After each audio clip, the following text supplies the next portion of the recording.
ഒരു കടുവ കൂട്ടിലായ വാർത്ത വരുന്നുണ്ട്. വയനാട് മീനങ്ങാടി മൈലമ്പാടി മേഖലകളിൽ ഭീതി വിതച്ച കടുവ കൂട്ടിലായി.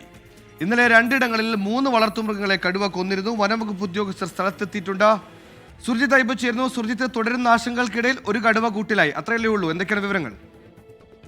ആശങ്കകൾക്കിടെ ഒരു കടുവ കൂടി കൂട്ടിലായിരിക്കുന്നു വയനാട്ടിൽ എന്നുള്ളതാണ് ഏറ്റവും പ്രധാനപ്പെട്ട വാർത്ത. മീനങ്ങാടി, മൈലമ്പാടി, അപ്പാട് പ്രദേശങ്ങളിലാണ് ഈ കടുവ വലിയ രീതിയിലുള്ള ഭീതി വിതച്ചിരുന്നത്.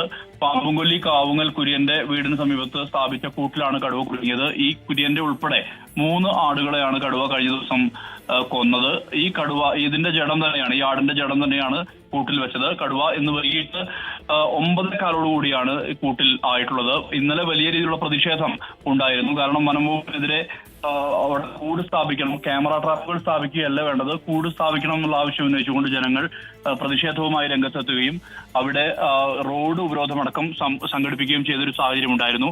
പക്ഷേ അതിനുശേഷമാണ് ഈ പുൽപ്പള്ളിയിൽ നിന്നുള്ള സംഘം എത്തിച്ച് കൂട് സ്ഥാപിച്ചത്. ആ കൂട്ടിലാണ് കടുവ ഇപ്പോൾ കുടുങ്ങിയിരിക്കുന്നത്. വനംവകുപ്പ് ഉദ്യോഗസ്ഥരെത്തി കടുവയെ മാറ്റുകയാണ്. കടുവയെ മാറ്റുന്നത് കുപ്പാടിയിലെ പരിചരണ കേന്ദ്രത്തിലേക്കാണ്. അവിടെ പരമാവധി കടുവയുടെ എണ്ണം പരമാവധിയാണ്. അതൊരു പ്രതിസന്ധിയാണ്.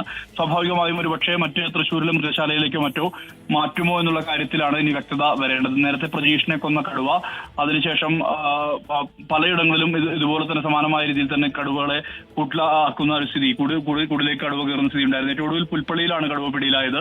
അത് ഏതാനും ദിവസം മുമ്പാണ് പുൽപ്പള്ളിയിൽ സമാനമായ രീതിയിൽ തന്നെ ഭീതി പരത്തിയിരുന്ന കടുവ പിടിയിലായത്. ഇപ്പോൾ ഇതാ ഏറ്റവും ഒടുവിൽ അപ്പാട് മൈലമ്പാടി മേഖലയിൽ ഭീതി പരത്തിയിരുന്ന ഒരു കടുവ കൂടി പിടിയിൽ ആയിരിക്കുന്നു.